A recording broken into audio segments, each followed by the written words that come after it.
नमस्ते स्टूडेंट्स, हम लोग वेक्टर पढ़ रहे हैं और वेक्टर में 9 टाइप तक पढ़ चुके थे।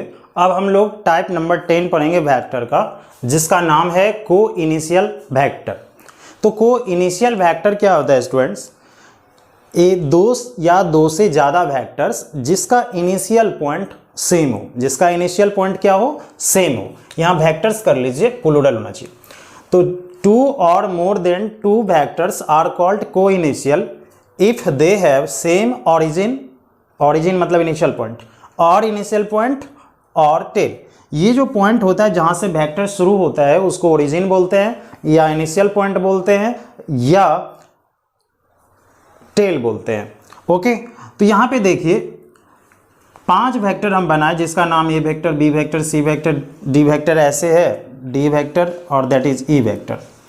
तो इससे कोई फर्क नहीं पड़ता कि इस वेक्टर का डायरेक्शन किधर है, बस ये ध्यान रखना है कि सभी का इनिशियल पॉइंट क्या है, सेम है, इसलिए इसको हम लोग क्या बोलेंगे, को इनिशियल वेक्टर्स। और मिनिमम कितना वेक्टर्स होना चाहिए? 2 होना चाहिए, कम से कम 2, अधिक से अधिक के लिए मना नहीं है। चलिए चलते हैं नेक्स्ट टाइप, नेगेटिव वेक्टर पे। एक्चुअली नेगेटिव वेक्टर किसी वेक्टर का होता है। अगर आपके पास कोई वेक्टर दिया है तो आप उसका नेगेटिव वेक्टर निकाल सकते हैं। तो इसीलिए इसका डिफिनेशन भी उसी और है। जैसे बोला जा रहा है कि the negative vector of A B vector. आपके पास एक ए बी वेक्टर है, उसका नेगेटिव वेक्टर 2 तरह से लिख सकते हैं, या तो उसमें माइनस लगा दीजिए या तो उसके पॉइंट को रिवर्स कर दीजिए। तो ए बी वेक्टर का नेगेटिव होता है बी ए, यानी पॉइंट को रिवर्स कर दिए, या माइनस ए बी यानी ओरिजिनल में ही आप क्या कर दीजिए, माइनस लगा दीजिए। तो नेगेटिव वेक्टर और ओरिजिनल वेक्टर में बात बस इतना सा अंतर होता है कि दोनों का डायरेक्शन अपोजिट होता है। जैसे यहाँ देखिए ए से बी एक वेक्टर है, ए बी वेक्टर, और फिर ए से बी तो है बट डायरेक्शन बी से किधर की ओर है, ए की ओर। तो ऐसी स्थिति में इसको बोलेंगे बी ए वेक्टर, या आप बोल सकते हैं माइनस ए बी वेक्टर भी। अब स्टूडेंट्स यहाँ पे दोनों का लेंथ तो बराबर होगा, क्योंकि आप सिर्फ डायरेक्शन चेंज किए हैं, अपोजिट किए हैं, तो उससे लेंथ पे फर्क नहीं पड़ेगा, इसलिए उसका मैग्नीट्यूड क्या होगा, बराबर होगा। तो नेगेटिव वेक्टर में क्या होगा, हम लोग क्या कर सकते हैं, या तो पॉइंट को रिवर्स कर सकते हैं या तो नेगेटिव लगा सकते हैं, या और दोनों का मैग्नीट्यूड क्या होता है, हमेशा समान होता है। चलिए चलते हैं नेक्स्ट टाइप पे।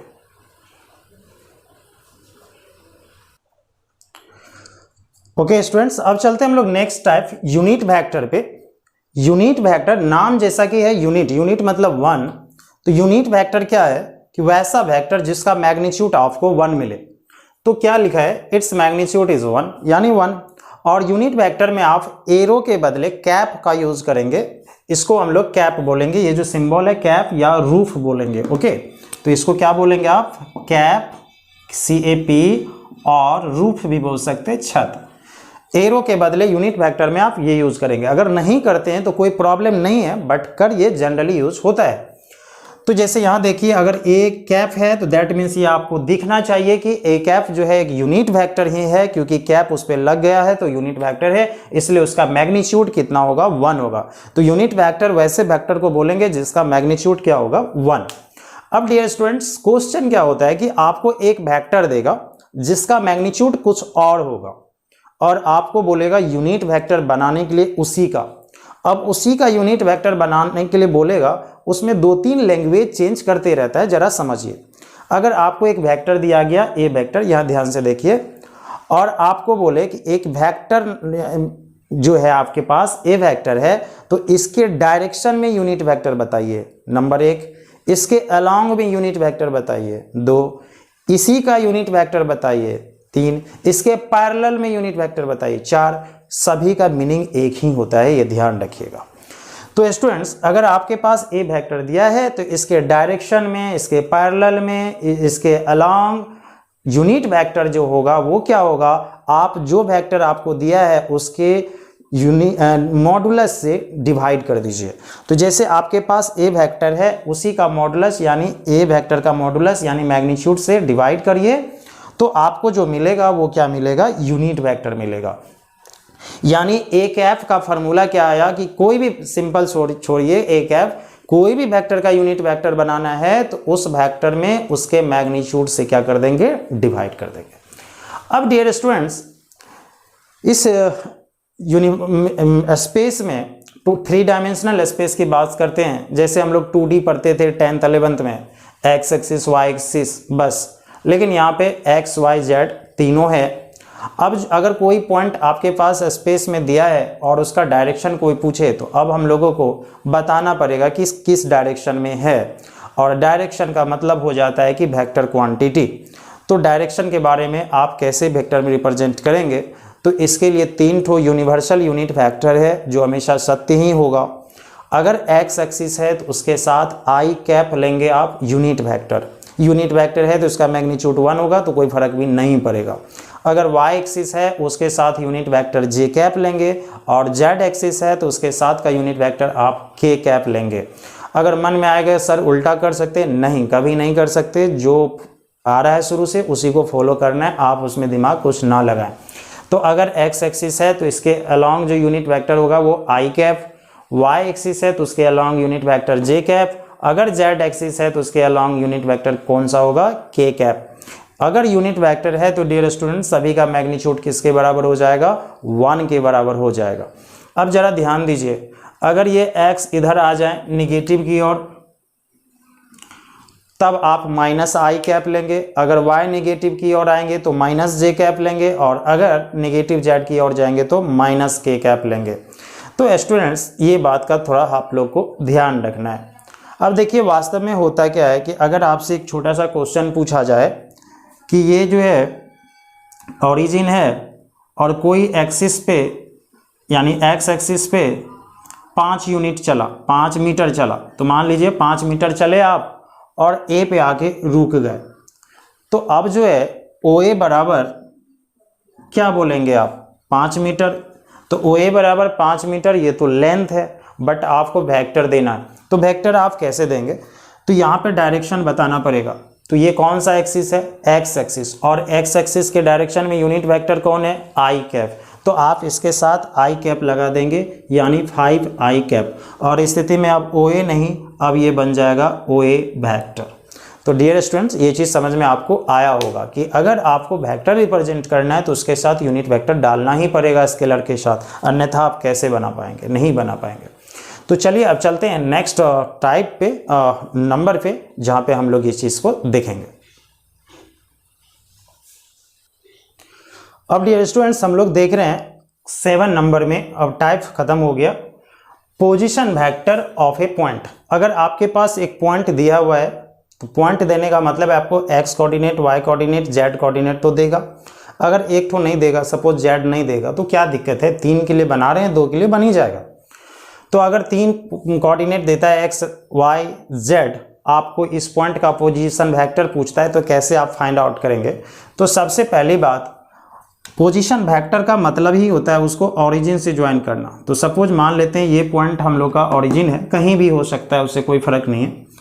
अगर ऑरिजिन से इस पॉइंट को आप ज्वाइन कराइएगा तो यही जो ओपी वेक्टर है, यही पोजीशन वेक्टर कहलाएगा किसका, पॉइंट पी का। तो ओपी वेक्टर जो है यहाँ पे स्टूडेंट, इसको बोलेंगे position vector of point P, जिसका कोऑर्डिनेट एक्स वाई जेड है।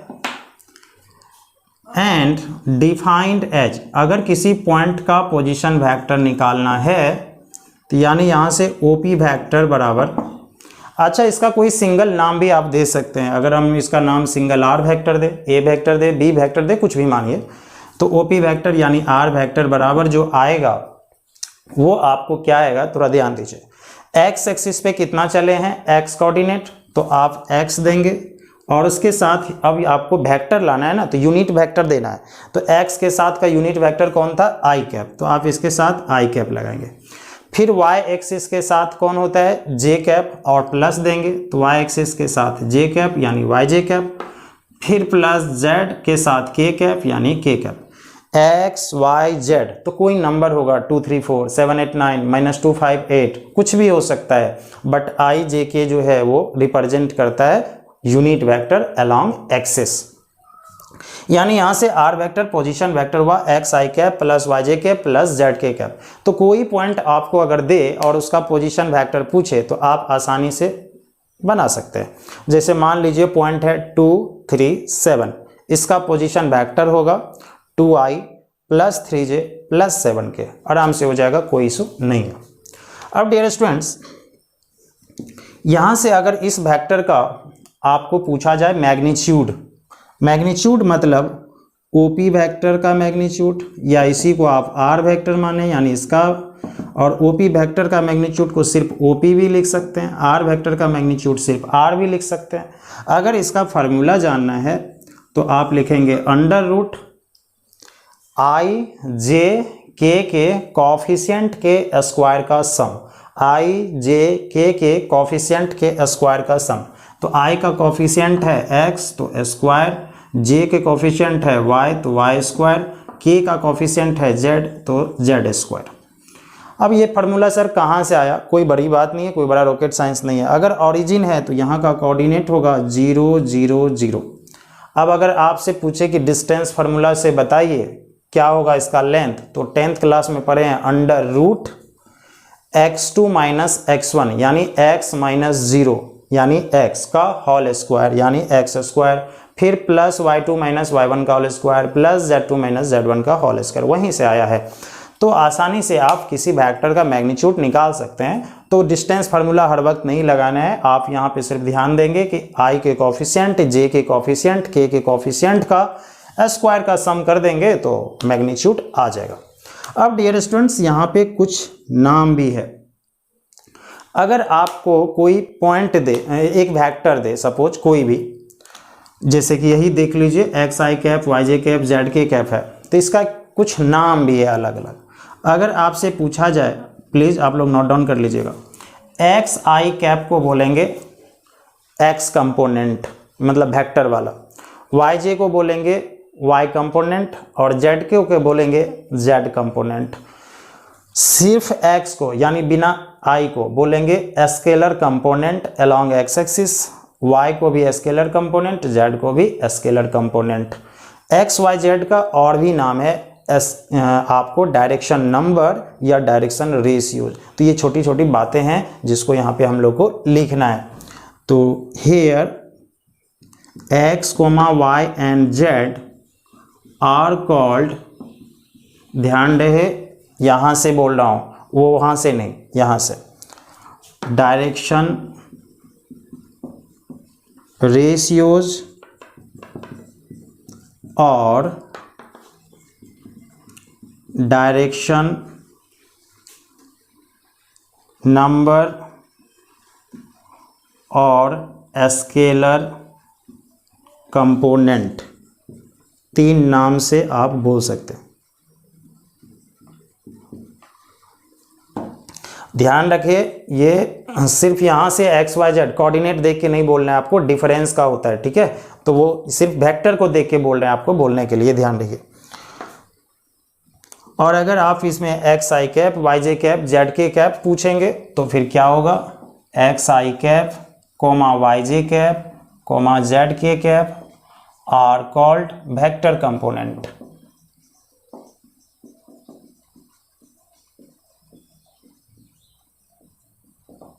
ओके, आशा करते हैं स्टूडेंट समझ में आ गया होगा। तो अगर आपको कोई वेक्टर दे दे, एक ऐसा कुछ मान लीजिए आपको दिया a vector is equal to 2i - 3j + 8k cap, आपसे यहाँ से कुछ चीज़ पूछा आपसे कि इसका डायरेक्शन रेशियोज बताइए, तो यानी 2 - 3 और 8। ओके, स्केलर कंपोनेंट बताइए, वही चीज़, डायरेक्शन नंबर बताइए, वही चीज़। अगर पूछे वेक्टर कंपोनेंट बताइए तो 2i cap -3j cap 8k cap. आशा करते हैं अच्छे से ये चीज़ समझ में आया होगा। एक क्वेश्चन भी बनाऊंगा अभी, एक छोटा सा चीज़ है उसको लिखने के बाद। अब डियर स्टूडेंट्स, हम लोग देखेंगे ट्रायंगल लॉ ऑफ एडिशन। अगर आपके पास 2 वेक्टर दे और दोनों का सम यानी एडिशन पूछे तो कैसे आप फाइंड आउट करेंगे। तो चलिए थोड़ा सा चीज़ देखिए।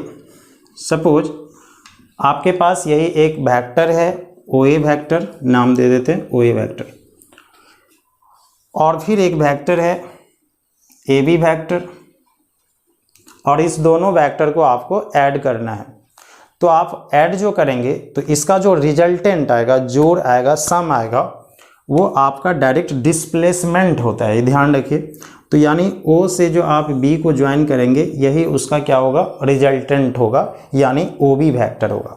तो आप यहाँ से कह सकते हैं इस फिगर से OA vector plus AB vector दोनों का जो जोड़ होगा वो क्या होगा, OB वेक्टर होगा। ओके, आशा करते हैं ये चीज़ समझ में आया होगा। तो इसी को कहते हैं ट्रायंगल लॉ ऑफ एडिशन, कोई बड़ी बात नहीं है, बट यहाँ से जो छोटा छोटा चीज़ सामने आता है उसको ध्यान रखना है। अब ध्यान दीजिए यहाँ पे, क्या AB vector is equal to बोल सकते हैं OB vector minus OA vector? तो आप कहेंगे बिल्कुल सर बोल सकते हैं। अब यहाँ पे ये जो OB वेक्टर है और OA वेक्टर है ये साधारण नहीं है। अभी जस्ट पहले क्या बताया कि जिस भी वेक्टर में O लग जाएगा तो उसका मतलब है पोजीशन वेक्टर, क्योंकि ओरिजिन से लग गया है। तो यानी इसको बोलेंगे position vector of point B और इसको बोलेंगे position vector of point A। क्यों? क्योंकि अभी बताए थे ना पोजीशन वेक्टर का मतलब अगर ये P है, अगर ये O है तो OP वेक्टर ही क्या होगा, पोजीशन वेक्टर। यानी O से अगर आप ज्वाइन कर देते हैं तो पोजीशन वेक्टर कहला जाता है। तो यानी इसको पोजीशन वेक्टर और इसको भी पोजीशन वेक्टर, ये B पॉइंट का और ये A पॉइंट का। तो अगर इसको सही से लिखूं तो AB वेक्टर इक्वल लिखेंगे आप पोजीशन वेक्टर ऑफ सेकेंड वाला, सेकेंड में यहाँ देखिए B है B minus position vector of first यानी A। तो अब एक चीज आप लोग को ध्यान रखना है कि अगर कोई पूछ दे PQ वेक्टर बराबर क्या होगा, तो बोलना है position vector of point Q minus position vector of point P। Second को पहले बोलना है, फर्स्ट को बाद में बोलना है। अगर कोई पूछता है RS वेक्टर क्या होगा, तो पोजीशन वेक्टर जो होगा पहले S का फिर माइनस R का, मतलब पहले वाला बाद में, बाद वाला पहले में, सेकेंड वाला पहले, फर्स्ट वाला बाद में आप लिख सकते हैं। तो हम लोग स्टूडेंट्स यहाँ पे देखें AB vector is equal to position vector of point B minus position vector of point A। अब अगर हम लोग इसी ट्रायंगल से देखें जो कि रिजल्ट हम लोग लिखे हैं यहाँ पे, OA vector plus OB vector AB vector is equal to OB vector. तो यदि हम लोग यहाँ पे OB वेक्टर का साइन चेंज कर दें, OB को लिख सकते हैं माइनस BO वेक्टर लिख सकते हैं। तो यहाँ से होगा OA vector plus AB vector plus BO vector is equal to 0। अब डियर स्टूडेंट्स यहाँ पे देखिए कि क्या हुआ, वो तीनों का सम OA plus AB plus BO, अगर किसी भी ट्रायंगल का 3 साइड्स है और वो कंटिन्यूअस डायरेक्शन में अगर वेक्टर सम लेंगे आप तो उसका सम 0 आएगा। OA plus AB plus BO, OB नहीं BO कंटिन्यूअस डायरेक्शन में, तो उसका सम क्या होगा 0। तो बहुत बारी ये ऑब्जेक्टिव में पूछा गया है कि आपको एक ट्रायंगल देगा और जिसका साइड ABC है, तो ऑब्जेक्टिव में रहेगा कि कौन सा सही होगा। तो कौन सा सही होगा, AB plus BC plus CA continuous में होना चाहिए, तो इसका सम क्या होगा 0 होगा। तो ट्रायंगल के तीनों साइड का सम, वेक्टर सम क्या होता है, कंटिन्यूअस ऑर्डर में 0 होता है। इस बात को हम लोग ध्यान रखेंगे और इस पोजीशन वेक्टर के फार्मूला को हर वक्त याद रखना है क्योंकि बहुत ही इंपॉर्टेंट है। तो अगर पॉइंट A पॉइंट B देगा तो आप पोजीशन वेक्टर निकाल सकते हैं, फाइंड आउट कर सकते हैं। चलिए नेक्स्ट टॉपिक पे चलते हैं। अब जो स्टूडेंट्स हम लोग चीज पढ़ेंगे वो है वेक्टर ज्वाइनिंग 2 पॉइंट्स। इसका क्या मतलब हुआ कि आपको 2 पॉइंट देगा, यानी 2 पॉइंट का कोऑर्डिनेट देगा। सपोज एक पॉइंट A है और एक पॉइंट यहाँ पे B है और दोनों का कोऑर्डिनेट देगा। सपोज A का कोऑर्डिनेट x1 y1 z1 होगा, B का कोऑर्डिनेट x2 y2 z2 होगा। अब आपसे पूछेगा AB वेक्टर क्या होगा। अभी तक हम लोग पोजीशन वेक्टर निकाले थे क्योंकि A के बदले O था, बट आज O नहीं है, आज AB है। तो अगर AB वेक्टर हम लोग से पूछे क्या होगा तो कैसे फाइंड आउट करेंगे, चलिए थोड़ा सा ध्यान दीजिए। अगर 2 पॉइंट दे और अगर वो वेक्टर लाना हो तो क्या करना है, आप एक ओरिजिन कहीं पे भी ड्रॉ कर सकते हैं। अगर हम लोग ओ से ए को मिला दें तो क्या ये पोजीशन वेक्टर कहलाएगा पॉइंट ए का? बोलेंगे बिल्कुल सर। अगर हम लोग ओ से बी को ज्वाइन करें तो ये कहलाएगा पोजीशन वेक्टर किसका? पॉइंट बी का। अब बताइए, अभी लास्ट में हम लोग जो पढ़े थे इससे पहले, A B vector is equal to position vector of point A minus position vector of point B minus position vector of point A पढ़े थे। अब डियर स्टूडेंट्स यहाँ पे position vector of point B, तो पोजीशन वेक्टर में क्या सिखाए थे? सिर्फ कोऑर्डिनेट के साथ आई जे के लगा देना है। तो अगर बी का पोजीशन वेक्टर फाइंड आउट करें तो एक्स टू आई कैफ यानी O B vector is equal to लिखा जाए अगर here O B vector is equal to अगर लिखा जाए तो x two I cap plus Y two J cap plus Z. तो स्टूडेंट्स हम लोग यहाँ पे position vector of point B क्या लिखेंगे? ओ बी वैक्टर, और O B vector is equal to क्या होगा? पोजीशन वेक्टर हम लोग कैसे फाइंड आउट करते हैं? अगर पॉइंट दिया हो आई जे के उसके साथ लगा देना है। तो x two I cap plus Y two J cap plus Z two K cap, ये हो गया पोजीशन वेक्टर पॉइंट बी का। इसी तरह से पोजीशन वेक्टर ऑफ पॉइंट ए क्या होगा? एक्स वन आई कैप प्लस वाई वन जे कैप प्लस जेड वन के कैप। अब हम लोग अभी थोड़ी देर पहले ट्रायंगल ऑफ एडिशन में पढ़े थे, हम लोग वहाँ पे पढ़े कि A B vector is equal to लिखेंगे O B vector minus O A vector. तो ओ बी वैक्टर जो है हम लोग को दिख रहा है X two I cap plus Y two J cap plus Z two K cap, और ओ ए वैक्टर दिख रहा है हम लोग को एक्स वन आई कैप प्लस वाई वन जे कैप प्लस जेड वन के कैप। तो यहाँ से डियर स्टूडेंट्स थोड़ा वर्क और भी आप कर सकते हैं। A B vector is equal to, यदि ये माइनस को ब्रैकेट के अंदर ले चले तो सभी में माइनस हो जाएगा, यानी माइनस एक्स वन आई कैप माइनस वाई वन जे कैप माइनस जेड वन के कैप, और तब आई अगर कॉमन लेंगे तो होगा x two minus x one, तो that is x two minus x one I cap plus Y two minus Y one J cap plus Z two minus Z one के cap.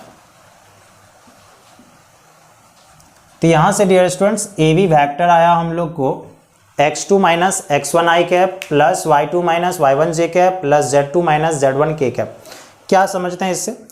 अगर हम लोग ये सारी चीज़ों को हटा दें तो अगर सिर्फ हम लोग x one y one z one देखें, x two y two z two देखें, और अगर ये वैक्टर लाना है तो एक्स कोऑर्डिनेट का डिफरेंस, वाई कोऑर्डिनेट का डिफरेंस, जेड कोऑर्डिनेट का डिफरेंस, उसके साथ आई जे के लगा देना है। तो x two minus x one के साथ ऐसा करना है। तो ये फार्मूला हो गया आपका। अब थोड़ी देर पहले ही हम लोग पढ़े थे डायरेक्शन रेशियोज। डायरेक्शन रेशियोज क्या होता था? आई जे के का कोफिशिएंट। तो यानी डायरेक्शन रेशियोज हो गया X two minus x one, Y two minus Y one और Z two minus Z one. उसी तरह से अगर इसका मॉडुलस निकालेंगे यानी मॉड निकालेंगे तो under root x two minus x one का होल स्क्वायर। तो अगर हम लोग यहाँ से ए बी लिखें, अंडर रूट क्या फार्मूला पर आए थे? आई का कोफिशिएंट का square that is x two minus x one का whole square plus Y two minus Y one का whole square plus Z two minus Z one का होल स्क्वायर। और डायरेक्ट डिस्टेंस फार्मूला भी आप लगाइए तो ए बी बराबर तो यही होगा, 10th क्लास में आप पढ़े हैं। तो इस तरह से अगर आपको 2 पॉइंट्स देता है और अगर आपसे पूछता है कि वो वेक्टर क्या होगा तो डायरेक्टली आप वो फार्मूला अप्लाई कर सकते हैं, X two minus x one आई cap plus Y two minus Y one जे cap plus Z two minus Z one के कैप। आशा करते हैं ये भी चीज़ अच्छे से समझ में आया होगा। चलिए चलते हैं नेक्स्ट टॉपिक पे। अब स्टूडेंट्स हम लोग देखते हैं direction ratios of A vector. अभी थोड़ी देर पहले हम लोग देख चुके ये चीज़, फिर से देखते हैं। तो डायरेक्शन रेशियोज कोई वेक्टर का कैसे फाइंड आउट करेंगे? अगर हम लोग को कोई वेक्टर देता है ए पी वेक्टर मान लीजिए दिया है a i cap plus b j cap plus c k cap एक ऐसा वेक्टर है। तो यहाँ पे ए बी सी को क्या बोलेंगे, डायरेक्शन रेशियोज, क्योंकि क्या पढ़ा है, आई जे के का जो कॉफिशिएंट होगा वही डायरेक्शन रेशियोज कहलाता है। Then A B and C are called direction ratios.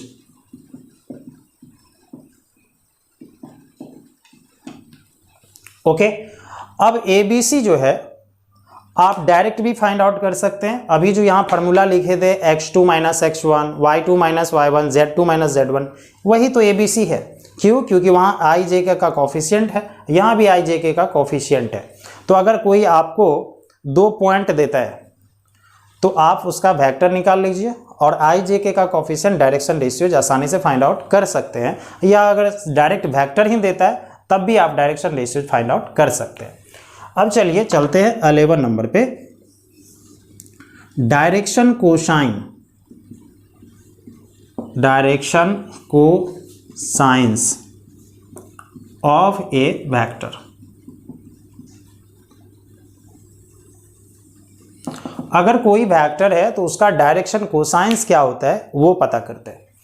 तो सबसे पहली बात, डायरेक्शन कोसाइंस किसी वेक्टर का आप 2 तरह से फाइंड आउट कर सकते हैं, यानी 2 डिफिनेशन दे सकते हैं। पहला,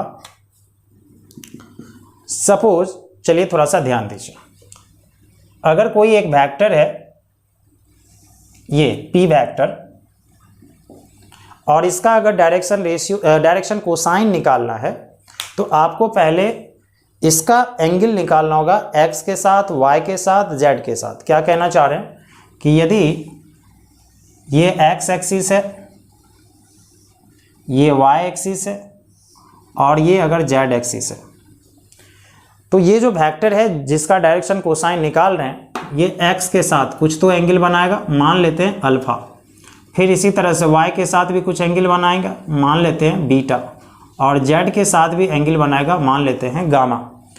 तो अगर कोई वेक्टर x एक्सिस के साथ अल्फा एंगल, y एक्सिस के साथ बीटा एंगल, z एक्सिस के साथ गामा एंगल बनाए तो cos alpha, cos beta, cos gamma को ही डायरेक्शन कोसाइंस कहते हैं। तो चलिए लिखिए, if A vector max angles alpha, beta and gamma with the positive direction of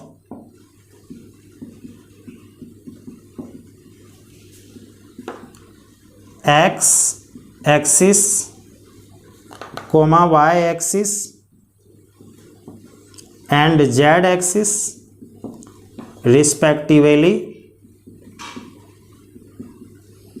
then cos alpha, cos beta, cos gamma are called direction cosines।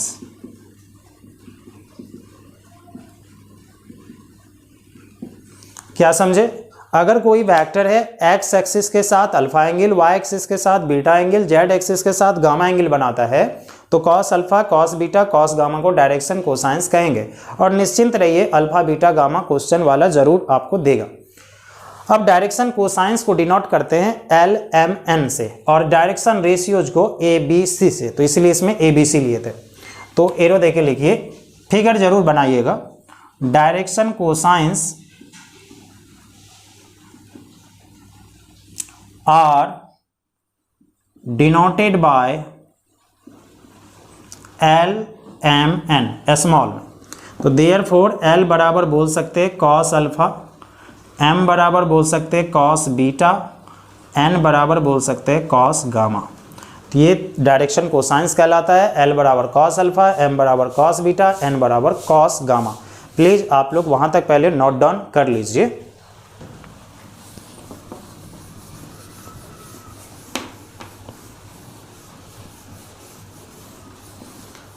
तो अभी हम बताए आप लोग को कि डायरेक्शन कोसाइंस 2 तरह से फाइंड आउट कर सकते हैं।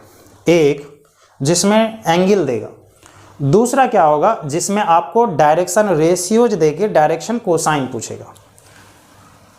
तो दूसरा if A B C are the direction ratios then, अब ध्यान दीजिए, अगर A B C direction ratios हो तब भी आप एल का वैल्यू यानी डायरेक्शन कोसाइन का, एम का, एन का वैल्यू फाइंड आउट कर सकते हैं। क्या फार्मूला है? एल एर बराबर ए बटा अंडर रूट ए square plus B square plus सी स्क्वायर, एम बराबर बी बटा अंडर रूट ए square plus B square plus सी स्क्वायर, एन बराबर स्टूडेंट्स, तो L is equal to a by under root A square plus B square plus C square, और M is equal to b by under root A square plus B square plus C square, और N is equal to C by under root A square plus B square plus C square. That is LMN, यानी direction cosines का जो value है आप direction ratios के form में भी लिख सकते हैं, क्योंकि ABC जो है वो क्या है? डायरेक्शन रेशियोज है, जैसा कि यहाँ पे लिखे हैं। तो इस तरह से डायरेक्शन कोसाइंस आप कितने तरह से फाइंड आउट कर सकते हैं? दो तरह से। एक X axis, Y axis, Z axis के साथ एंगल देगा अल्फा बीटा गामा, तब फाइंड आउट कर सकते हैं। दूसरा, अगर आपको कोई वेक्टर दिया है तो डायरेक्शन रेशियोज निकाल के बता सकते हैं, और अगर डायरेक्शन रेशियोज डायरेक्ट दे दे तब भी ये इस फार्मूला से निकाल सकते हैं। अब इसमें एक इम्पोर्टेंट बात हो जाता है जिसको आप लोग को याद रखना है हमेशा के लिए। वो इम्पोर्टेंट बात ये है कि अगर आप इसका स्क्वायर करें तो ए स्क्वायर बाय दिस, यानी रूट खत्म हो जाएगा। अगर इसका स्क्वायर करें तो बी स्क्वायर बाय दिस, और इसका स्क्वायर करें तो सी स्क्वायर बाय दिस, तीनों से रूट खत्म हो जाएगा। और जब तीनों को आप ऐड करिएगा, जोड़िएगा, तो तीनों के नीचे में तो सेम होगा, ऊपर में होगा a square plus B square plus C square, और नीचे में भी क्या हो गया? A square plus B square plus C square. वो दोनों कैंसिल हो जाएगा और मिल जाएगा 1। तो आपको इम्पोर्टेंट क्या लिखना है कि L square plus M square plus N square सदैव यानी हमेशा कितना होता है स्टूडेंट्स? 1 होता है। अब जो है एल एम एन का भी तो वैल्यू आप लोग को पता है, तो दैट इज एल का वैल्यू कॉस अल्फा, तो यानी cos square alpha, plus M की जगह कॉस बीटा तो कॉस स्क्वायर बीटा, एन की जगह कॉस गामा तो कॉस स्क्वायर गामा। ये कितने के बराबर हो जाएगा? 1 के बराबर। दूसरा, एग्जाम में क्या करता है? इस कॉस स्क्वायर अल्फा को साइन स्क्वायर के फॉर्म में तोड़ देता है, ब्रेक कर देता है। तो अगर कॉस स्क्वायर अल्फा को आप लिखेंगे तो 1 minus sign square alpha, 1 minus sign square beta, 1 minus sign square gamma. तो 1 प्लस 1 प्लस 1 2 प्लस 1 3 को उधर ले जाएंगे तो 1 माइनस 3 माइनस 2 हो गया, और इधर से माइनस कॉमन लेके कैंसिल हो जाएगा, यानी हो गया 2। तो आप याद ये भी रखिए, क्योंकि ये भी एक बार पूछा है, sine square alpha plus sine square beta plus sine square gamma is equal to कितना याद रखना है आप लोग को? 2 याद रखना है। तो ये 3 इंपॉर्टेंट बातें हैं डायरेक्शन कोसाइंस के फॉर्म में, इसको आप हमेशा के लिए याद रखें, क्योंकि अगर आपको एल एम दे दे तो एन फाइंड आउट कर सकते हैं, एन एम दे दे एल फाइंड आउट कर सकते हैं, अल्फा बीटा गामा दे देगा तो अल्फा बीटा दे देगा तो गामा निकाल सकते हैं, बीटा गामा दे देगा तो अल्फा निकाल सकते हैं। मतलब 2 एंगल अगर देता है तो 3rd एंगल आप फाइंड आउट कर सकते हैं।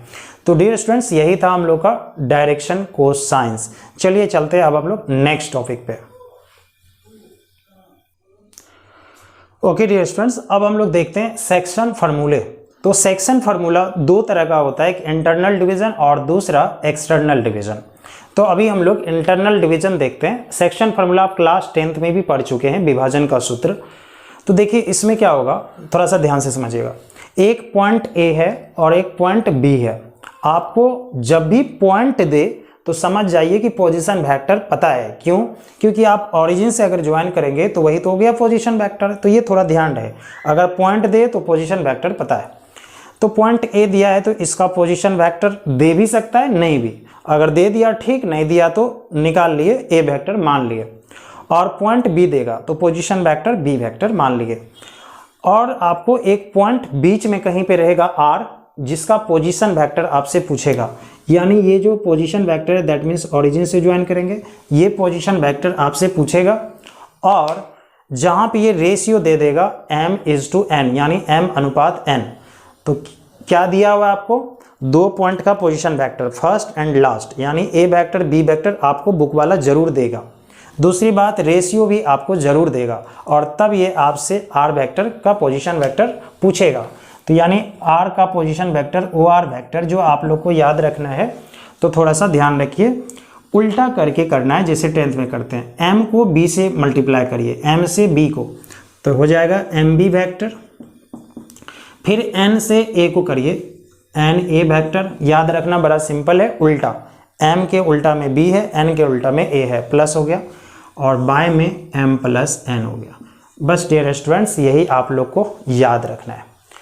अब अगर ये r पॉइंट ऐसा हो जाए कि मिडिल पॉइंट हो जाए दोनों का, तो ऐसी स्थिति में m हो गया 1, n भी हो जाएगा 1, क्योंकि मिडिल पे पॉइंट होगा तो रेशियो अनुपात होगा 1:1।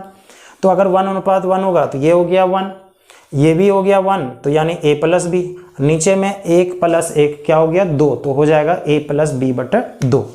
तो if point r be the middle point of a and b, then OR vector is equal to a vector plus b vector by क्या लिखना है 2। ये बात का थोड़ा सा ध्यान रखें। तो डियर स्टूडेंट्स यही था आपका सेक्शन फार्मूला इंटरनल डिवीजन के फॉर्म में। एक होता है एक्सटर्नल, जो अभी देखते हैं, बताते हैं क्यों एक्स का एक्सटर्नल नाम होता है। फिर से समझिए, आपको 2 पॉइंट देगा, पॉइंट ए और पॉइंट बी, दोनों का पोजीशन वेक्टर या तो दे देगा या आप निकाल सकते हैं। उसके बाद बीच में कहीं एक पॉइंट आर होगा जिसका पोजीशन वेक्टर पूछेगा, और रेशियो जरूर देगा। अब नाम तो कुछ भी हो सकता है, ए वेक्टर को हटा के M vector, N vector, B को हटा के एन, कुछ भी दे सकता है। खाली इस तौर पे याद रखिए कि रेशियो से उल्टा करके मल्टीप्लाई करके ऐड कर लेना। अब दूसरा लिखिए स्टूडेंट्स, एक्सटर्नल डिवीजन। तो एक्सटर्नल डिवीजन में स्टूडेंट्स क्या होता है,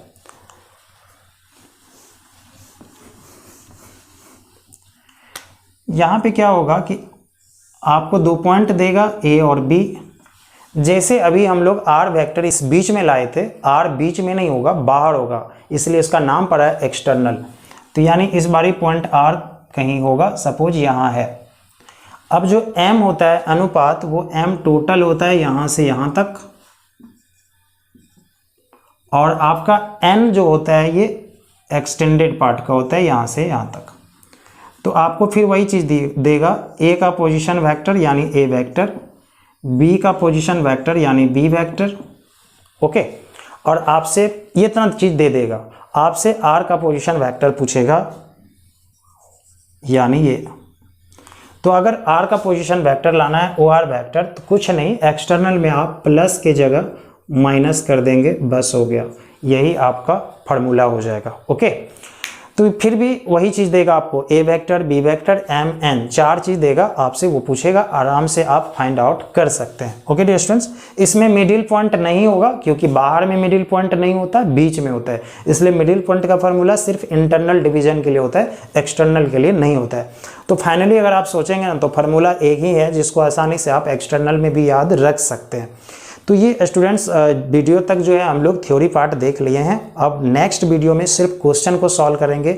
श्योर कि आप लोग पूरे अच्छे से इसको रिवाइज कर लेंगे, ताकि आपको समझने में कोई दिक्कत ना हो। नेक्स्ट वीडियो में आप लोग से मिलते हैं।